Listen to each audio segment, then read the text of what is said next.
आज शहरामध्ये रिक्षा चालकावर मोठ्या प्रमाणात कारवाई करण्यात आली आहे। यामध्ये रिक्षा चालकाच्या अंगात ड्रेस नसणे, सोबत लायसन्स व बॅज नसणे, तसेच ओव्हरसीट असणे, रॉंग साईड चालवणे अशा विविध कारणासाठी आज शहरातील पोलीस कर्मचाऱ्यांनी रिक्षा चालकावर मोठ्या प्रमाणात कारवाई केली।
नमस्कार, मी सुनील कराळे, सहाय्यक पोलीस निरीक्षक शहर वाहतूक शाखा।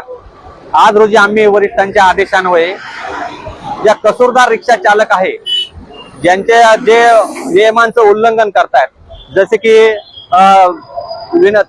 ज्या ठिकाणी आपण थांबे ठरवून दिले तिथे न थांबता पॅसेंजर भरता आहेत, त्याचप्रमाणे रिक्षा चालवताना युनिफॉर्म वापरत नाहीये, त्याचप्रमाणे विना लायसन्स प्रवाशांना घेऊन जात आहे, अशा रिक्षा चालकांविरुद्ध आम्ही मोटर वाहन कायदा अन्वये कार्यवाही करत आहोत।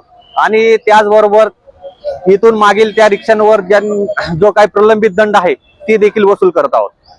रिक्षावर कारवाई करण्यात आलेली आहे आणि दंड आपल्याला जास्त नाही, सध्या आम्ही रिक्षा इम्पाऊंड केलेल्या आहेत, त्याप्रमाणे दंडाची वसुली करून घेत आहोत। बरं, किती दिवस ही कारवाई करणार आहे, कशा पद्धतीने ही कारवाई आम्ही सातत्याने, आता ही पहिलीच कारवाई नाही आमची, आम्ही ही कंटिन्युअसली करत आहोत, सातत्याने करत आहोत आणि यापुढे चालू राहील। आतापर्यंत दंड किती वसूल झालेला आहे? अजून ती रक्कम अद्याप सांगता येणार नाही।